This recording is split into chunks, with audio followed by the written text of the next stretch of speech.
것 소리 조금만 낮춰주시면 되겠습니다. 301장 말씀 해줍시다.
내 주여 내 주여 뜻대로 행하시옵소서.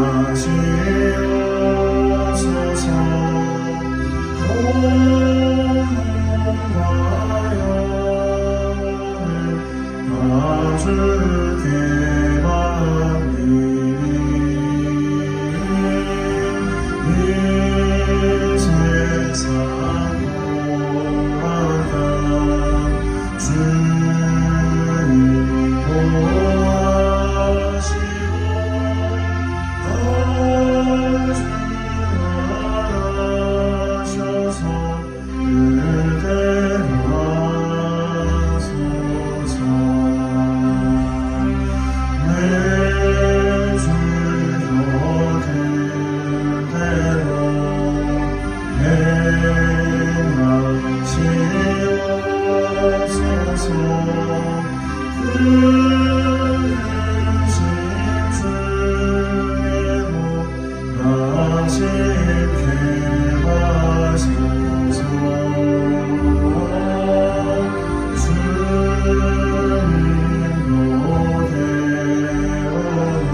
전능하사 천지를 만드신 하나님 아버지를 내가 믿사오며 그 그 외아들 우리 주 예수 그리스도를 믿사오니 이는 성령으로 잉태하사 동정녀 마리아에게 나시고 본디오 빌라도에게 고난을 받으사 십자가에 못 박혀 죽으시고 장사한 지 4일 만에 죽은 자 가운데서 다시 살아나시며 하늘에 오르사 전능하신 하나님 우편에 앉아 계시다가 저리로서 사는 자와 죽은 자를 심판하러 오시리라.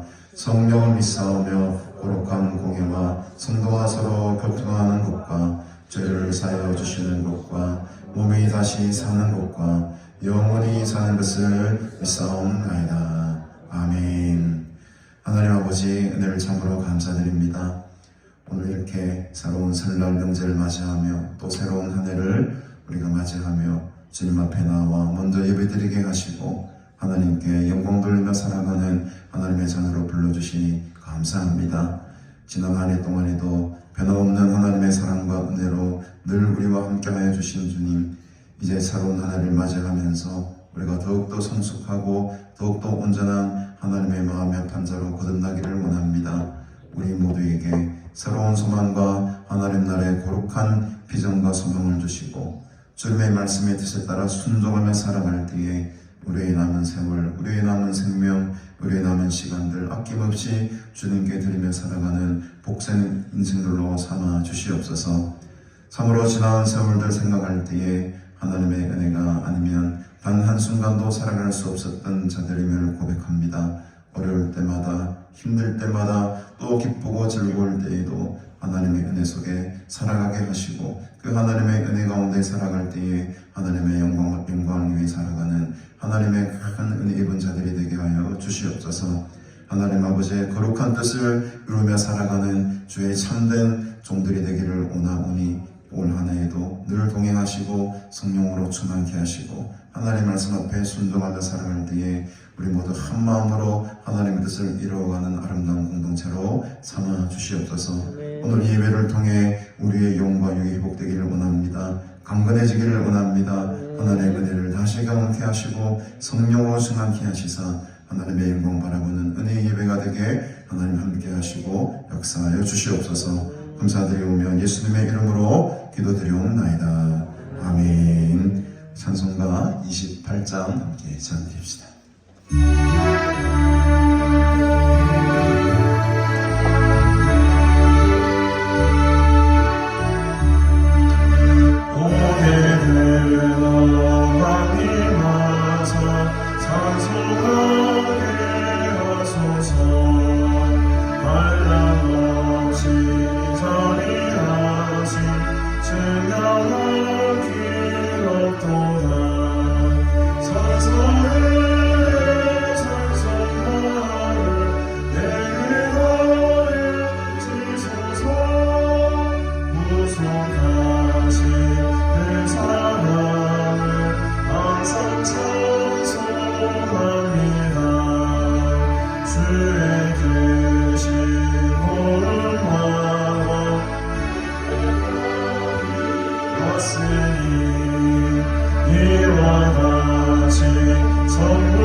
교동본 94번 새 2번 말씀 함께 교독합니다. 찬송하리로다. 하나님 곧 우리 주 예수 그리스도의 아버지께서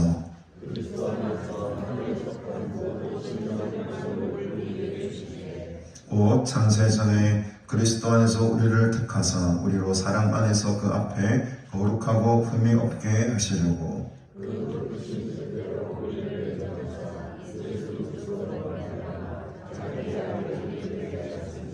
이는 그가 사랑하시는 자 안에서 우리에게 거저 주시는 바 그의 은혜의 영광을 찬송하게 하려는 것이라.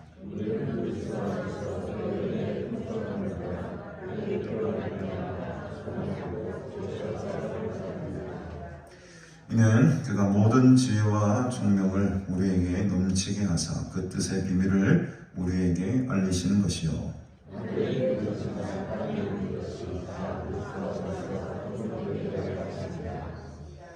모든 일을 그의 뜻의 결정대로 일하시는 이의 계획을 따라 우리가 예정을 입어 그 안에서 기업이 되었으니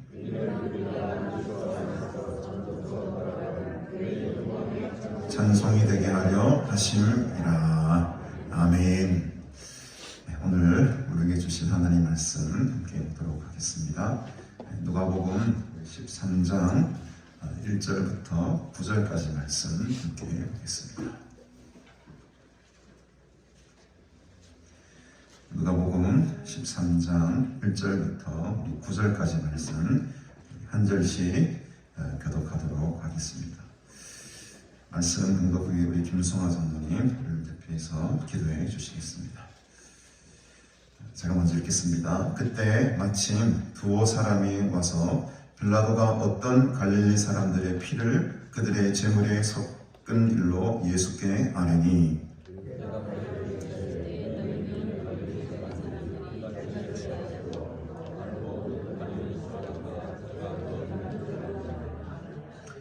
너에게 이르노니 아니라 너희도 만일 회개하지 아니하면 다 이와 같이 망하리라.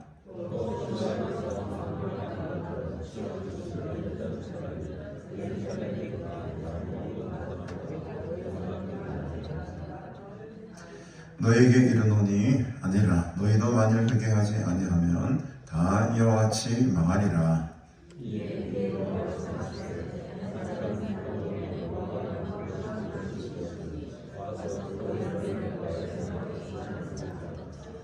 포도원 지기에게 이르되 내가 3년을 와서 이 무화과 나무에서 열매를 보아되 얻지 못하니 찍어버리라. 어찌 땅만 버리게 하겠느냐.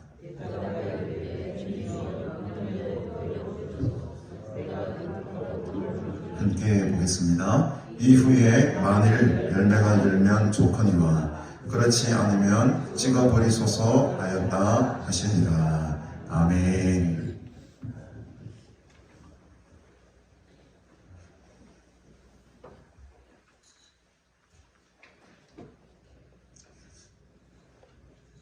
아버지 하나님,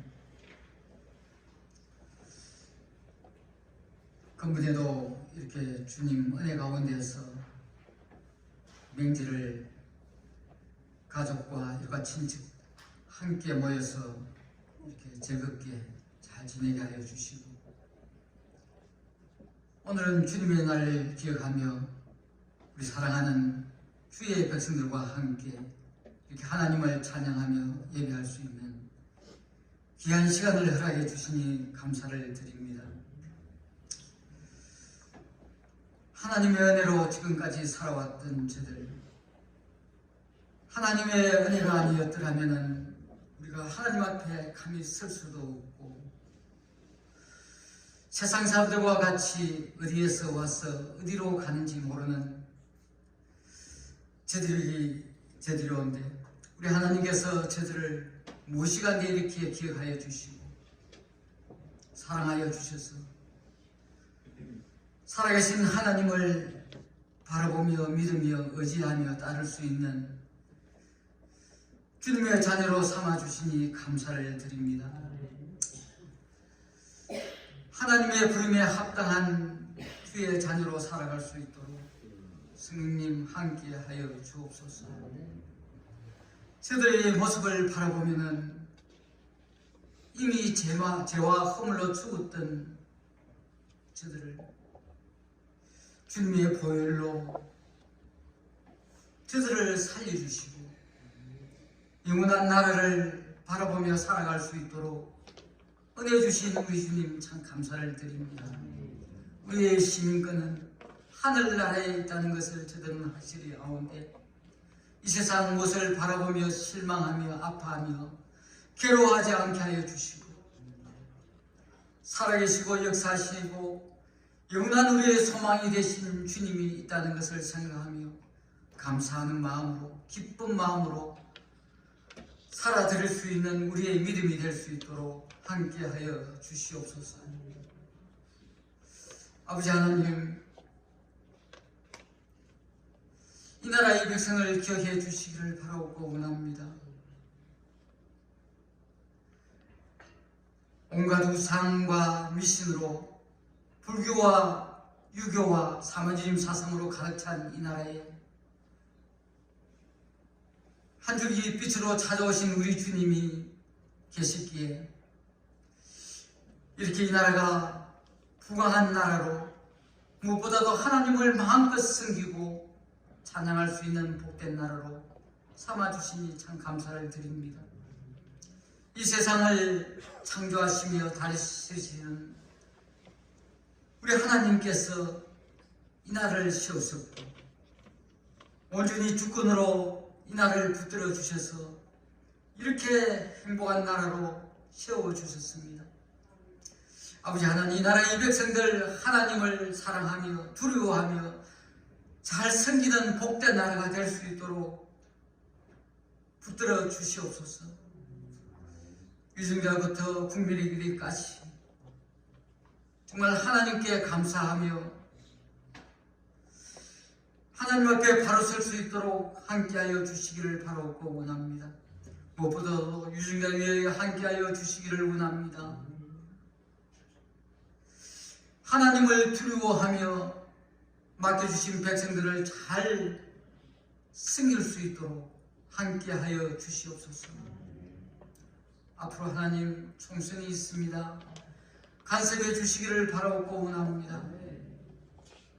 진정 국가를 사랑하는 예고하는 귀한 지도자가 세워질 수 있도록 함께하여 주시고 정말 국민들을 사랑하며 헌신하며 봉사하는 지도자가 될 수 있도록 붙들어 주시옵소서.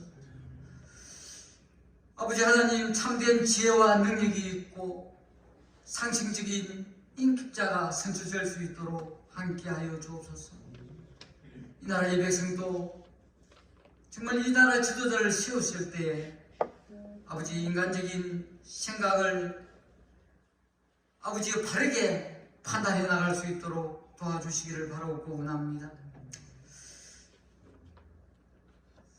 아버지, 잘못된 판단으로 인하여서 잘못된 지도자가 선출되지 않도록 우리 국민들에게도 기회를 주셔서 정말 이 나라가 이젠 참된 지도자로 세워서 이 나라가 바르게 성장 발전해 나갈 수 있도록 주께서 간섭해 주시기를 바라고 원합니다.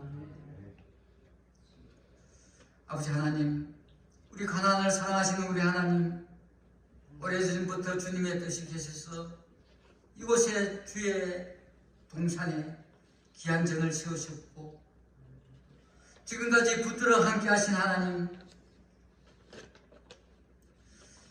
갈 길을 잃고 헤매는 자들에게 주님을 모르고 살아가는 못된 백성들까지도 아버지 이곳에 보내셔서 하나님을 알게 하여 주시고 찬양하여 주시고 생명이 살아난 놀라운 은혜를 베풀어 주신 우리 하나님, 앞으로도 주님께 더욱더 쓰임받는 동산으로 부정함이 없도록 은혜를 베풀어 주시기를 원합니다. 이곳을 찾는 주의 무리들 주님 만나주시며 그들에게 어떤 문제도 다 해결해 주시며 또한 그들이 무엇보다도 소망 가운데 주님을 바라보며 믿음으로 승리할 수 있는 영역을 다하여 주시기를 바라고 원합니다. 이곳 찾는 주의 무리들 기억하여 주시고 또 하나님 세우신 귀한 종들을 기억하여 주셔서 이곳을 찾는 모든 무리들 큰 은혜 받고 하산할 수 있도록 은혜를 더하여 주시옵소서. 오늘도 주님 저들을 불러주셨습니다. 세우신 목사님을 통하여서 말씀이 전해질 때에 우리의 모든 세상의 것 다 내려놓게 하여 주시고 오직 하나님의 말씀만 집중될 수 있도록 성령님 함께 하여 주옵소서. 우리가 하나님 앞에 바르게 살지 못한 것, 미리 깨닫지 못한 것, 말씀을 통하여서 변하게 하여 주시고 새롭게 하여 주시고 해결케 하여 주시고 주님의 사람으로 온전함을 입을 수 있는 귀한 복된 은혜의 시간이 될 수 있도록 온전히 함께 하여 주시옵소서. 우리 하나님께서 영광 받으시고 저들에게는 하늘의 신령한 은혜가 임하는 복된 시간 되게 하여 주옵소서. 감사하며 예수님 이름으로 기도합니다. 아멘.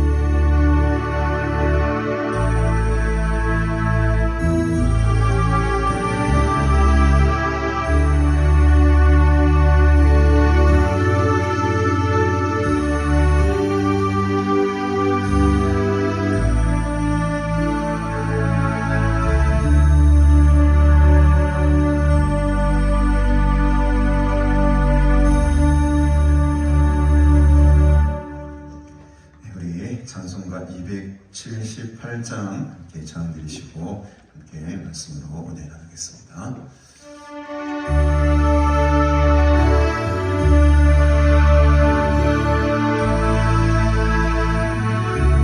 278장.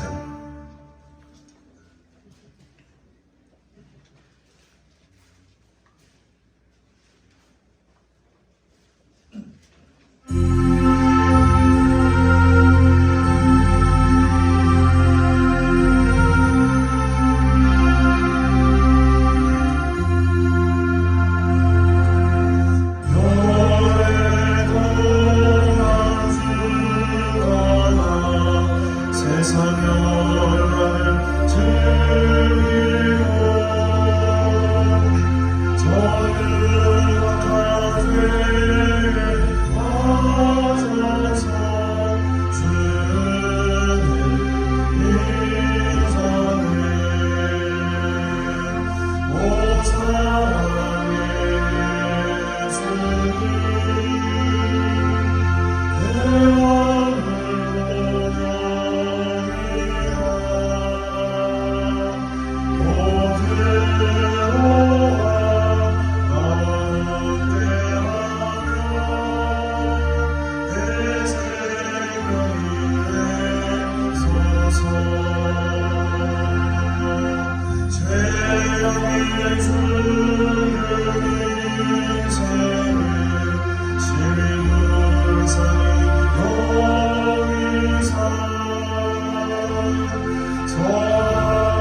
아멘. 설날들 잘 보내셨습니까? 떡국 한 그릇 드셨나 모르겠습니다. 떡국 못 드신 분들은 오늘 점심 식사가 떡국이 나옵니다. 그래서 맛있게 드시고 즐거운 설 명절을 보내시길 바랍니다. 여러분 새해도 더욱 건강하시고 하나님의 말씀 은혜 속에 더 강건해지시는 귀한 한 해가 되기를 주님의 이름으로 축복합니다. 안타까운 것은 우리나라가 아시안컵 우승 못했습니다. 그렇게 밤을 지새워서 축구를 보았는데 결국에는 복병 요르단에게 발목을 잡히는 바람에 4강에서 좌절이 됐습니다. 그래도 참 끝까지 노력한 우리 선수들에게 응원의 박수를 보내고 늘 승리만 할 수 있는 문제는 아니니까 때로는 지기도 하고 실패도 하고 넘어지기도 하면서 더 크게 성장이 되는 것이겠죠. 그래서 더 큰 소망과 또 다음에 줄 그 승리의 기대감을 가지고 우리 대한민국 대표팀을 응원합시다. 저도 여러분들의 삶의 응원가가 되고 싶습니다. 그래서 여러분들 우리가 서로 주 안에서 믿음 생활하면서 서로에게 희망이 되고 서로에게 소망이 되고 서로에게 활력소를 넣어주는 그런 좀 신선한 하나님의 사람들이 다 되면 좋겠다라는 생각이 듭니다. 오늘도 그 귀한 말씀을 통해서 함께 나눌 때에 하늘의 큰 은혜와 또 성령의 은혜가 능력이 우리 모두에게 임하게 되는 오늘 이 복된 시간 되시기를 주님으로 축복합니다. 오늘 이 본문은요, 우리 지난주에 이어서 계속 좀 이어지는 말씀 속이죠. 우리 지난주의 말씀을 잠깐 되돌아보면 예수님께서는 이 땅 가운데에 불을 던지러 오셨다. 49절에 보면 내가 불을 땅에 던지러 왔노라 이렇게 말씀을 하셨어요. 12장입니다. 그래서 이 불이라고 했을 때 우리가 일반적으로 알고 있는 어떤 성령의 불이라든지 그런 것을 생각할 수도 있겠지만 전후 문맥을 바라보면 이 불이라는 것은 뒤에 나오는 세례와 함께 나는 받을 세례가 있으니 그것이 이루어지기까지 나의 답답함이 어떠하겠느냐라고 했을 때 그 세례와 함께 연결해 보았을 때에 이 불이라는 것은 고난을 상징하는 것이었다. 이 세례라는 것은 예수님께서 십자가에 달려 돌아가시는 그 사건을 두고 세례라고 부르셨다. 그래서 이 불은요, 우리가 성령의 불도 받아야 되지만 성령의 불을 받는다는 것은 곧 어떤 의미라고 했습니까? 그 십자가의 길을, 그 죽음의 길을, 그 고난의 길을 내가 가겠습니다라고 결심하는 것과 동일하다는 의미였다. 예수님께서 우리에게 불을 주신 것은 네가 이 불을 받아가지고 나와 함께 이 고난의 길을 가겠느냐 이런 뜻이에요. 그래서 여러분 불을 받는 것은 참으로 위험한 일입니다. 아무나 이 불을 받을 수가 없어요. 우리는 성령의 불을 주시옵소서 기도를 하지만 그 불이 담긴 의미는 네가 죽음을 각오하고 네 생명을 나한테 다 던지겠느냐 이 말씀이거든요. 불을 받으십시다. 올 한해는 불을 받으셔서 내 생명과 내 삶을 주님께 그냥 온전히 바치겠습니다. 이런 고백과 이런 결단이 여러분 우리 속에 있어야 될 줄 믿습니다. 그래서 여러분 놀랍게도 예수님은 불을 던지러 왔는데 내가 화평을 주려고 온 게 아니다. 우리가 일반적으로 생각하는 것과 너무 다른 말씀을 하셨어요. 내가 화평을 주러 온 것이 아니다. 화평을 주러 온 것이 아니다. 오히려 뭘 주기 위하여 분쟁하게 하려 함이로다. 예수님 오셔서 모두가 화합되고 모두가 하나 되고 모두가 사랑해야지. 화평해야지. 평화가 이루어져야지. 왜 예수님에게 분쟁이라고 하셨습니까? 내가 화평을 주러 온 것이 아니고 분쟁하게 하려 함이로다. 그래서 여기서 분쟁이라는 의미를 제가 말씀드렸었죠. 기억나시겠지만 여기서 분쟁이라는 이 단어의 원래 뜻은 우리가 싸움하다, 다투다 이런 의미가 아니고 무슨 의미라고 했죠? 복습을 한번 해야 되는데 무슨 의미입니까? 이 분쟁이라고 했을 때 분리되는 것이야죠. 너와 나 예수를 믿는 사람과 믿지 않는 사람과의 분리를 한다 이런 뜻이에요. 우리나라 성인이 분쟁이라고 말을 써가지고 괜히 뭔가 싸움을 붙이는 듯한 그런 뉘앙스를 풍기고 있지만 사실 그것이 아니고 예수님이 이 땅에 오신 것은 나를 위해 고난을 받을 자, 나를 위해 고난을 받지 않을 자 이거를 분리하시기 위해 오셨다. 이런 의미로 우리가 이해하고 받아들여야 됩니다. 그러면 이제 이 해석이 조금 되는 것이겠죠. 그러면서 이제 이 시대를 분간하지 못하는 너희들을 향해서 이제 질책을 하시지 않습니까? 54절부터 59절에 56절 한번 보실까요? 56절에 보면 외식하는 자여 너희가 천지의 기상은 날씨는 잘 분간할 줄 알면서 어찌 이 시대는 분간하지 못하느냐? 분간하지 못하느냐? 이 어두운 시대, 영적으로 지금 어두운 이 암흑기와 같은 시대 속에 어서 빨리 나를 의지하고 나를 믿고 나에게 돌아와야 되는 것을 왜 분간하지 못하느냐?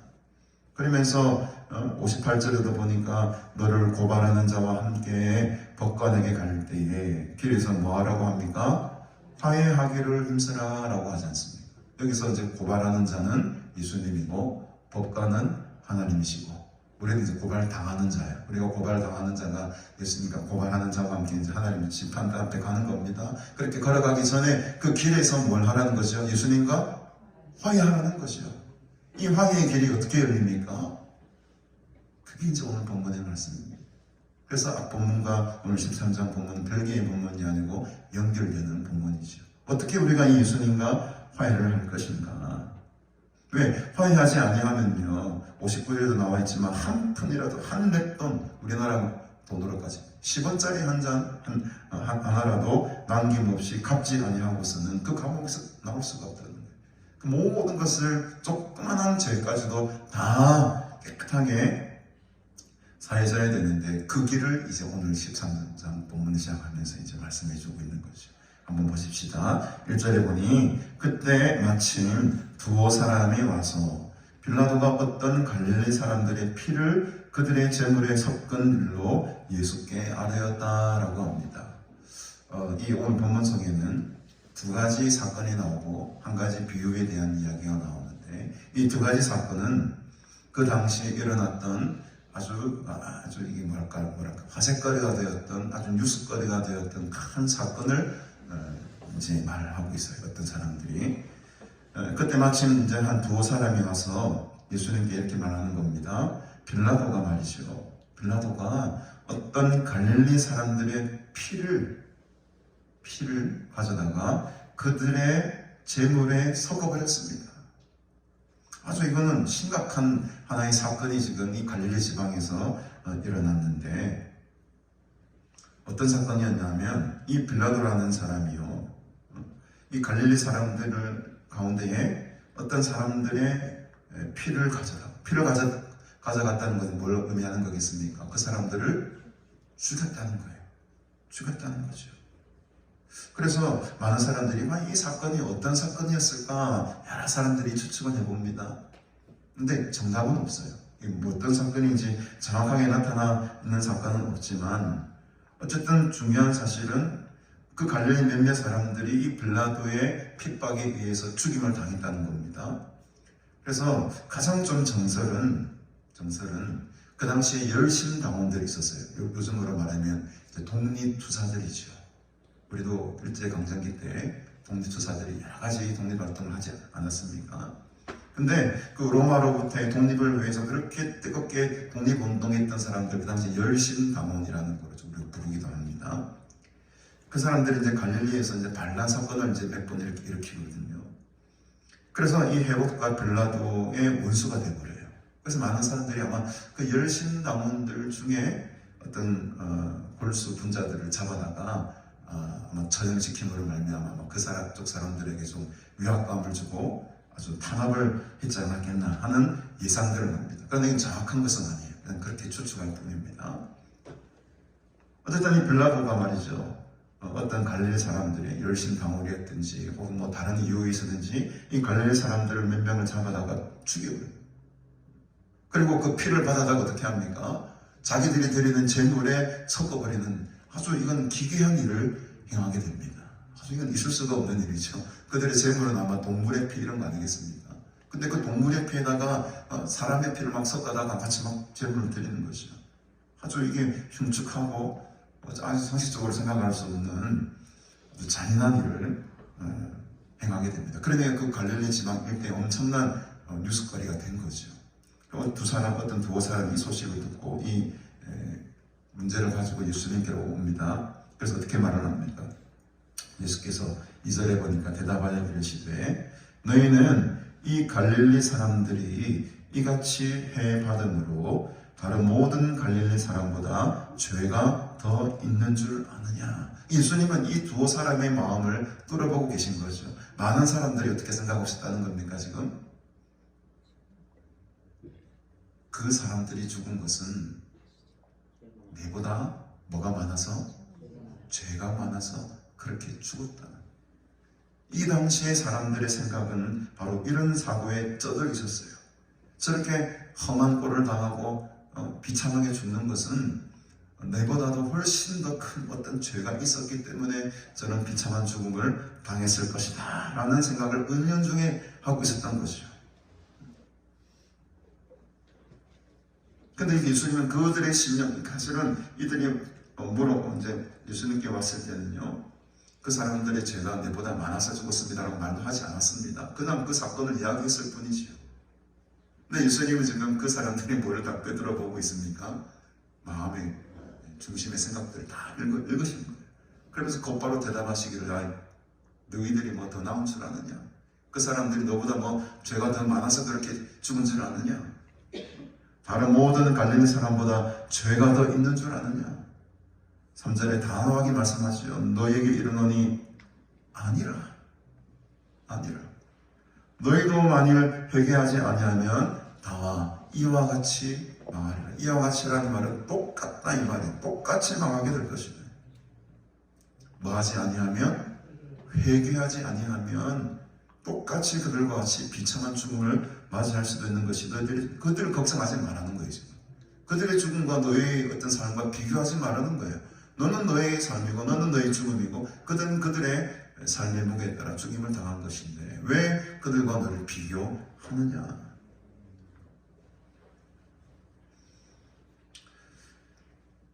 그래서 이제 회개해야 될 것을 이 첫 번째 사건의 이야기를 통해서 끄집어내시죠. 이제 두 번째 사건이 나옵니다. 4절에 보면 그 당시에 일어났던 또 하나의 사건을 말씀하고 계세요. 또 실로암에서 망대가 무너져 치여 죽은 18사람이 예루살렘에 거한 다른 모든 사람보다 죄가 더 있는 줄 아느냐. 비슷한 맥락입니다. 실로암에는 우리가 잘 알고 있는 그 실로암에는 큰 망대가 이렇게 높은 망대가 있었대요. 큰 망대가 있었는데 그 망대에 실수로 공사를 하다가 그런지 모르겠습니다. 그 높은 망대가 확 무너졌어요.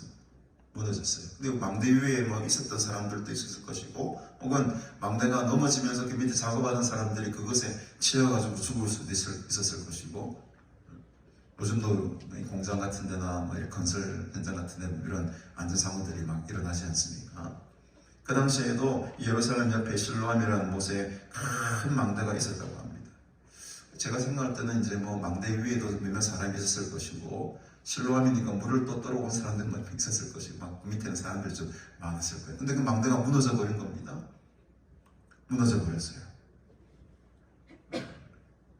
그래서 요세푸스라는 사람의 기록에 따르면요, 역사가의 기록에 따르면 이 빌라도가 물의 공급을 좀 개선하기 위해 수로를 건설했다고 합니다. 그래서 이 탑이 무너지는 것이 바로 이 수로 공사와 어떤 연관이 있지 않았겠나. 집안이 좀 약하니까요. 물이 있는 곳은 아무래도 집안이 약하지 않겠습니까? 근데 이제 수로 공사를 하면서 좀 안전진단이 그때 그 기술이 있었겠습니까? 대충 공사하다 보니까는 집안이 약해져가지고 그게 망대가 확 무너졌을 것이다. 어쨌든 이것은 사고죠.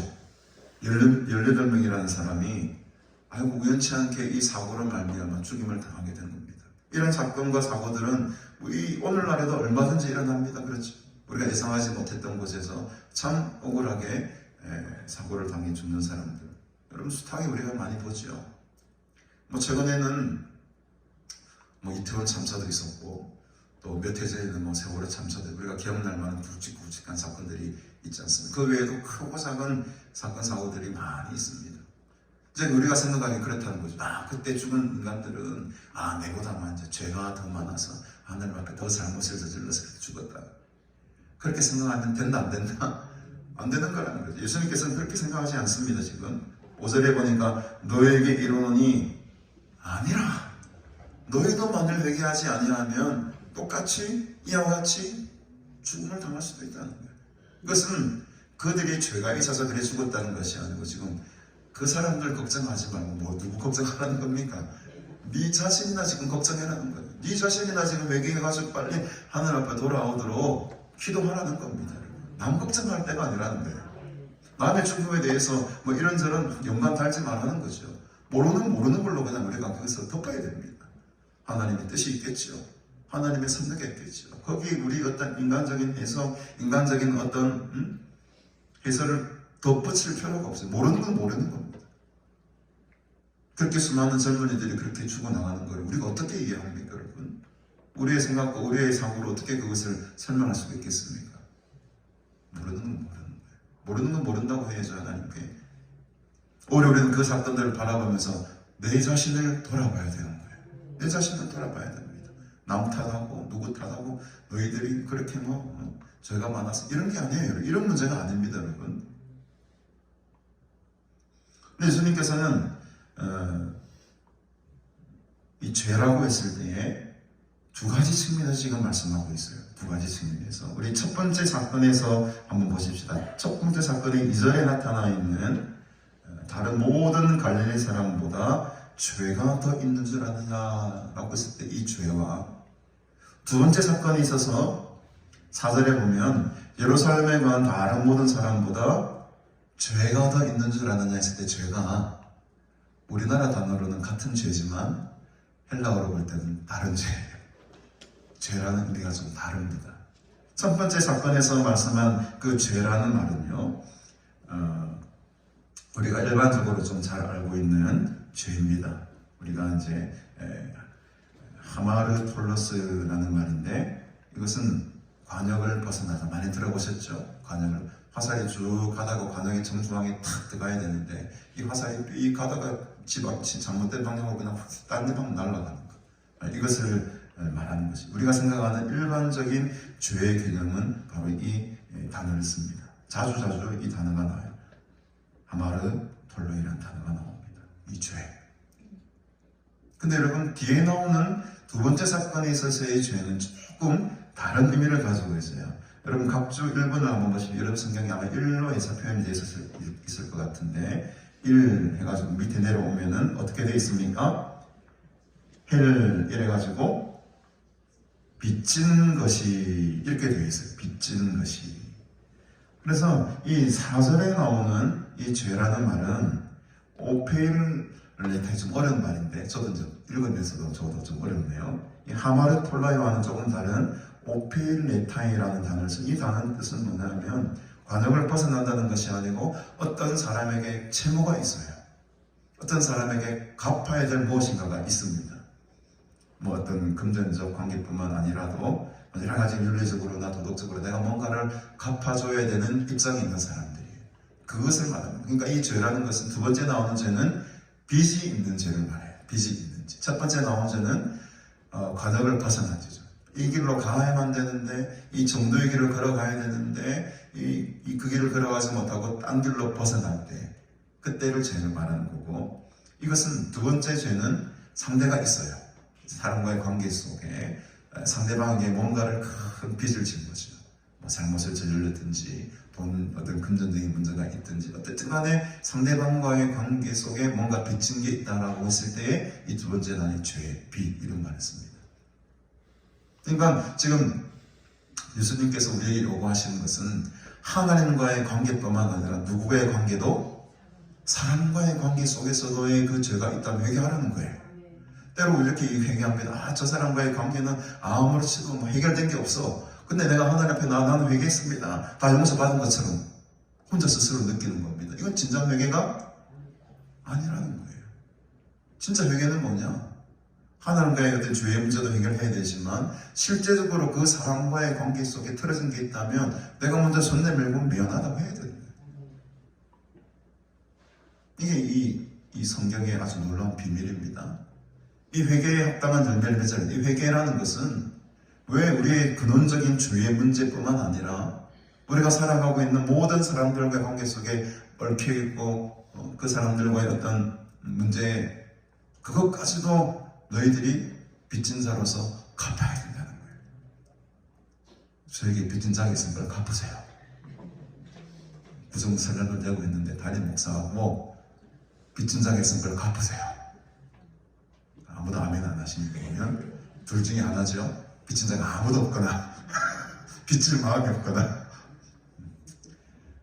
진짜 우리가 주님 안에서, 사랑 안에서 이런 문제들이 해결돼야 됩니다. 이거 해결되지 않고 하나님과의 관계가 온전히 관계가 회복된다, 있을 수 없는 일이죠. 하나님과의 수직적인 관계뿐만 아니라 성도들과의 이 수평적인 관계까지도 하나가 되어야 됩니다. 지금 예수님은 그 일을, 그 회개를 우리에게 요구하고 계시는 거죠. 그래서 이 첫 번째 사건과 두 번째 사건을 통해서 지금 우리에게 말씀하시고자 하는 것은 그 회개를 하는데 어떤 식으로 회개를 할 것인가, 그 회개에 대한 열매를 또 어떻게 맺어 나갈 것인가. 이제 뒷부분에 6절부터 9절까지가 이제 이 진짜 일어난 팩트, 사건이 아니라 하나의 비유적인 이야기로 같이 주제를, 맥락을 이어갑니다. 그 비유에 대한 이야기를 한번 보시도록 하겠습니다. 6절에 한번 보십시다. 이에 이제 비유로 말씀하십니다. 한 사람이 포도원에 무화과 나무를 심은 것이 있더니 와서 그 열매를 구하였으나 얻지 못한지라. 포도원 지기에게 이르되 내가 3년을 와서 이 무화과 나무에서 열매를 구하되 얻지 못하니 찍어버리라. 어찌 땅만 버리게 하겠느냐. 어떤 한 사람이요, 자기 포도원에 무화과 나무를 심었습니다. 무화과 나무를 심은 후에 포도원 지기로 하여금 그 무화과 나무를 가꾸게 해요. 그래서 이제 때가 되었습니다. 때가 되어가지고 무화과 나무에 이제 열매가 맺었나 하고 와봤어요. 근데 와보니까 3년을 와서 봤는데 이 무화과 나무에서 열매를 구하되 얻지 못했다. 저는 이 나무를 가꾸고 막 이렇게 하면 잘 모르기 때문에 3년을 왔다는 것은 아마 심은 지는 더 오래됐을 거예요. 김선아 선생님, 감나무 심으면 얼마 만에 열매가, 첫 열매가 납니까? 보통 5년 걸리죠. 5년 정도. 그러니까 감나무 조그만 거를 심으면 5년을 자라야지 5년째 한 열매를 이렇게 몇 건 6년째 맺을 수가 있는 거죠. 근데 지금 이 포도원 주기가 지금 왔을 때는 이미 그러면 한 4, 5년 지났다고 봐야 되죠. 열매를 맺는 것을 따지기 위해서 왔다는 것은 이미 그 몇 년 전에 이 나무를 심었다는 소리잖아요. 그리고 6년 차도 오고 7년 차도 오고 8년 차도 와봤어요. 모르겠어요. 무화과 나무는 감나무보다는 조금 더 시기가 짧은지는 모르겠습니다. 제가 뭐 조사를 안 해봐가지고. 어쨌든 상식적으로 볼 때에 그 열매를 맺기 위해서 나무를 심은 후에 최소한 한 2, 3년, 4년 정도는 기다려야만 첫 열매가 땁니다. 그래서 4년 정도가 지났어요. 5년 정도 지났어요. 와서 보니 열매가 없네? 그럼 1년 정도 더 기다려보자. 그리고 한 6년 차, 7년 차도 왔어요. 또 없네. 한 번만 더 기다려보자. 8년 차 때 왔어요. 그럼 아마 저희 인자한 우리 김성환 선생님 같은 경우에도 포도나무, 감나무를 확 피울 것 같은데 더 이상 못 기다리겠다. 지금 포도 밭주인 당연히 그렇겠죠. 이 열매 맺지 못하는 나무는 있을 필요가 없잖아요. 또 4년, 5년 기다릴 이유가 없죠. 3년이나 기다리고 심은 지 5년 동안 지나서 거의 8, 9년을 기다렸는데 열매를 못 맺는, 당연히 이거는 배에 버려서 딸감으로 써야 됩니다. 찍어버리나요? 어찌 땅만 버릴 수가 있겠느냐? 그 아까운 땅만 버릴 수 있겠느냐?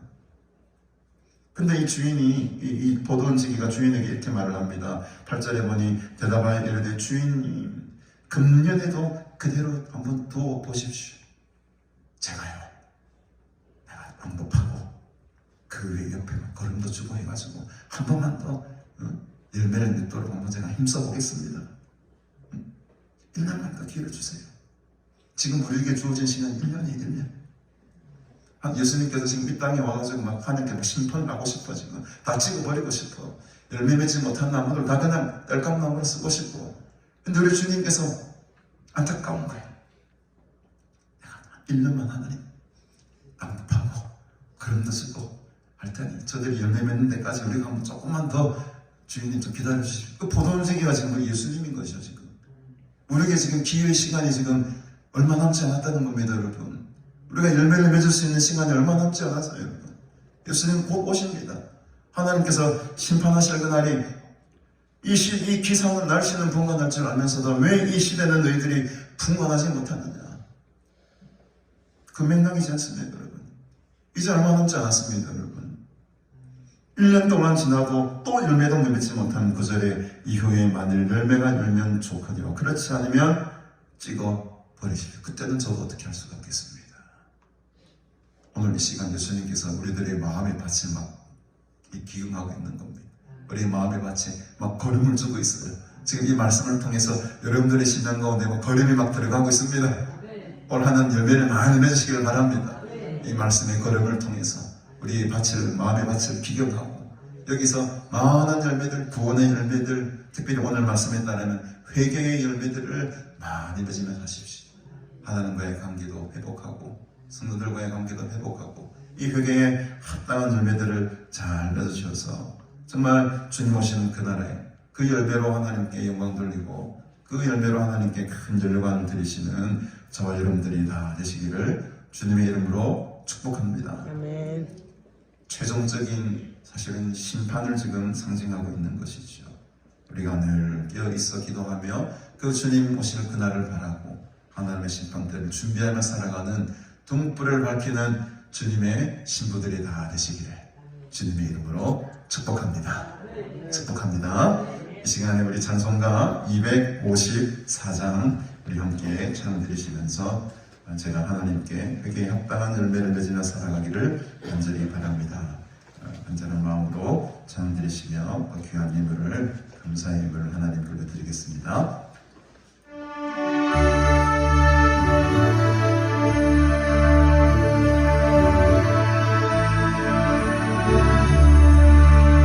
내 주의 보혈을 전하고 전하라 내 죄를 정케 하신 주 나오라 하신다 내가 주께로 지혜가 오니 십자가의 보혈로 날 씻어주소서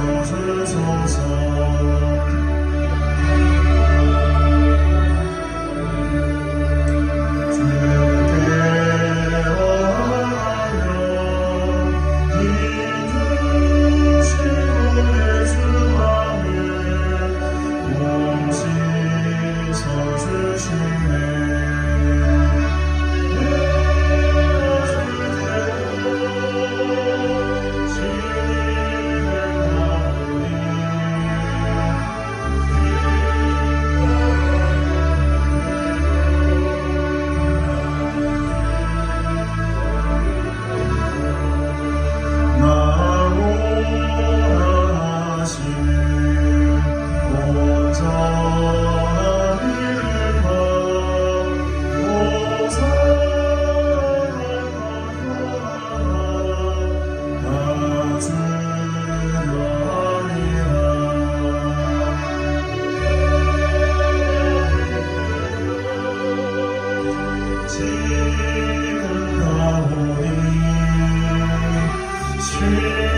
십자가의 보혈로 날 씻어주소서 그 죄인 못하다 산 길을 오르네 한없이 옳고 그르네 베풀어 주소서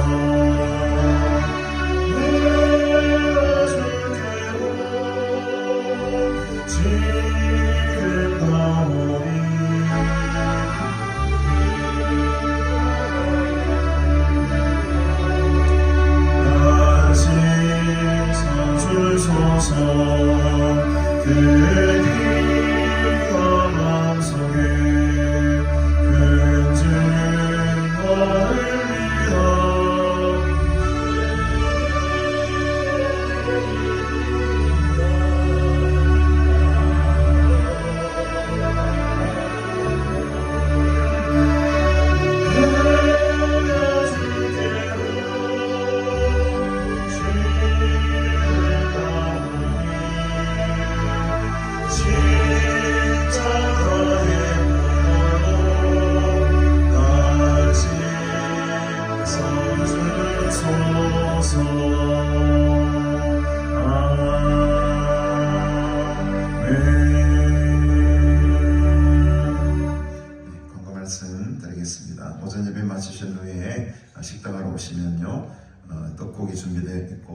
특별히 튀김도 좀 준비가 되어 있습니다. 맛있게 식사하십시오. 우리 김진정 목사님 주신 강정도 오늘 조금 나눠드리고, 오늘 또 김선아 장로님 감도 가져오셨을 건데 맛있게 드시기 바랍니다. 또 다르게 또 있습니까? 뭐 제가 모르는. 박정순 권사님 레드향인가? 네, 레드향 또 과일도 주셨는데 그것도 이렇게 하나씩 나눠 드시면 감사하겠습니다. 즐거운 설명 잘 있었는데 잘 보내시고 행복한 시간대를 되시기 바랍니다. 내일부터 우리 반송배들교회 공명열 목사님 한 주간의 설교가 이어집니다. 큰 은혜의 시간 되기를 바랍니다. 돌아오는 수요일입니다. 6월 14일이 바로 제 수요일인데 14일 수요일부터 이제 사순절이 시작이 됩니다.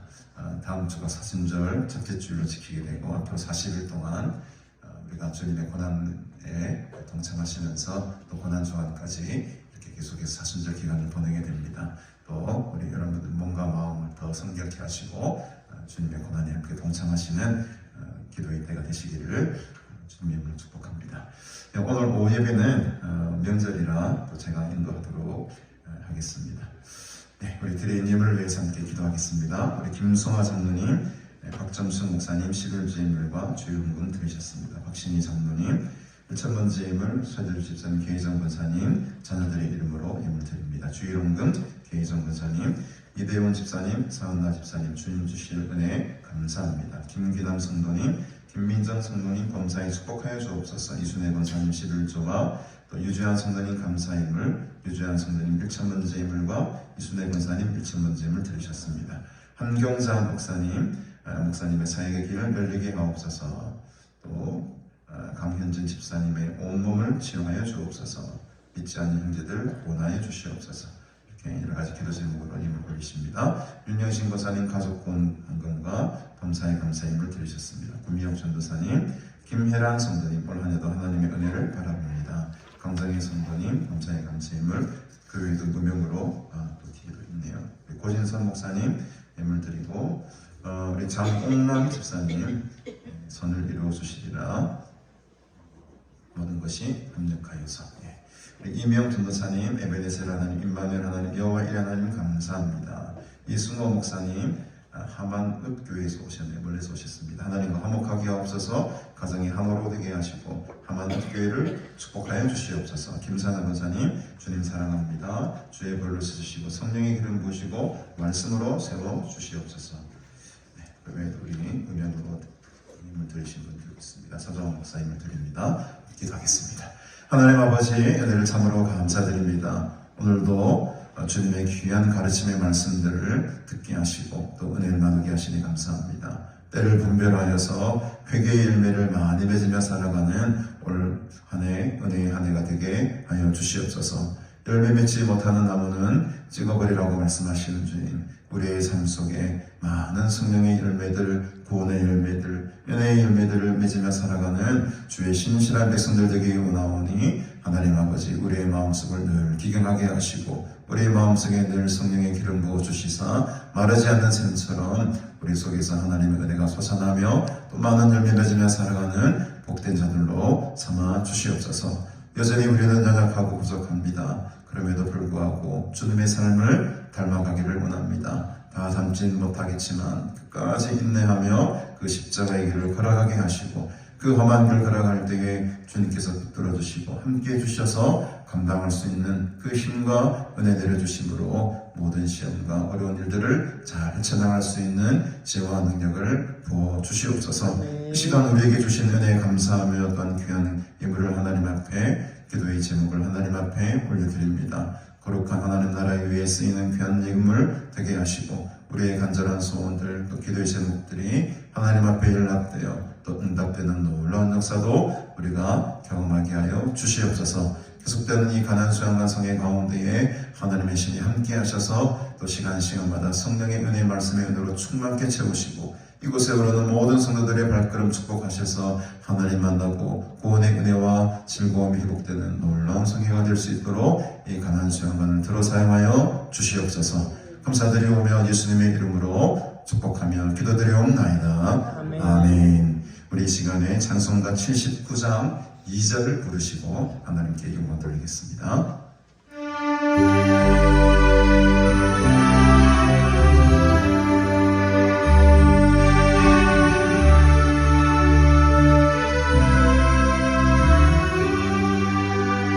숲속이나 험한 산 골짜기에서 지저귀는 서새 소리들과 고요하게 흐르는 시내 물은 주님의 솜씨 노래하구나.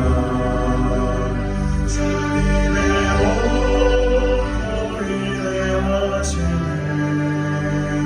내 영혼 찬양하네. 주님의 오리에 하시네.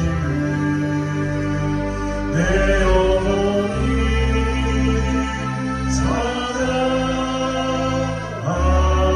찬양하네. 지금은 우리 구주 예수 그리스도의 은혜와 하나님 아버지의 무한하신 사랑과 성령님의 은혜 충만하심의 은총이 때를 잘 분배하며 회개에 합당한 열매를 맺으며 살아갈 때에 2024년 새해에는 더욱더 큰 영광으로 더욱더 큰 사랑으로 더욱 충만한 은혜의 삶을 살아가기로 결단하고 소원하는 너희 모든 무리들과 영원토록 함께 있을지어다. 아멘.